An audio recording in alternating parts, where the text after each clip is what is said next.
Good morning. Today's video is brought to you by Equal Exchange Coffee in this snazzy mug, because Fairtrade and Sherlock are two great tastes that taste great together. Nobody sponsored this, by the way, I just like coffee and am tired.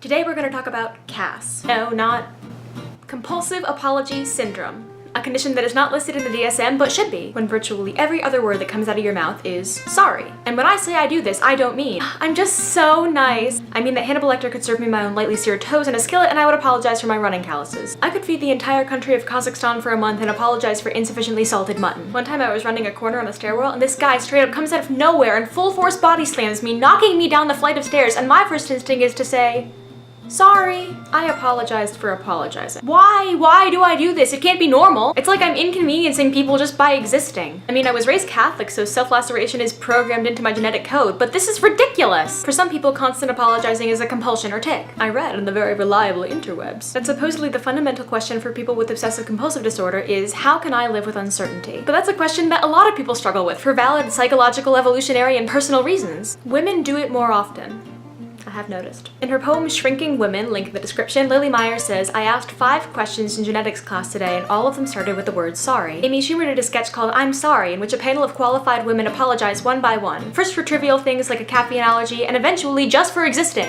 The word sorry comes from an Old English word sorg, which means pain or distressed. Etymologically, sorry is an expression of empathy or sympathy. It means I feel your pain. In German, the nearest translation of I'm sorry is das tut mir leid, which means literally it does me sorrow. But if you're trying to get someone's attention or starting a sentence, you would either say entschuldige, which means excuse me, or you'd say nothing at all. In Spanish, the equivalent of sorry is lo siento, which means I feel it, but you typically wouldn't start a sentence by apologizing the pain you've caused someone just by speaking. In English, sorry is used in so many contexts that the lines between sympathy, guilt, and social obligation become linguistically blurred. And that's how we get what I'm gonna call a culture of apology. We end up sounding like broken Justin Bieber records. Sorry, sorry. Now that I think about it, it's just the song. When one word is used in so many contexts, from I'm sorry I got a Pillsbury biscuit permanently stuck on the ceiling, to I'm sorry you have to pick me up at German immersion camp with a dislocated knee, to I'm sorry but could I have fewer than 12 inches of kohlrabi on my sandwich please? Not only do we internalize the impetus to apologize, but the meaning of sorry becomes diluted. It's what happened with lol. So for my own good as well as for the general linguistic good, I decided to be a little less sorry. So if you catch me repeatedly apologizing for something, just come up to me and say no.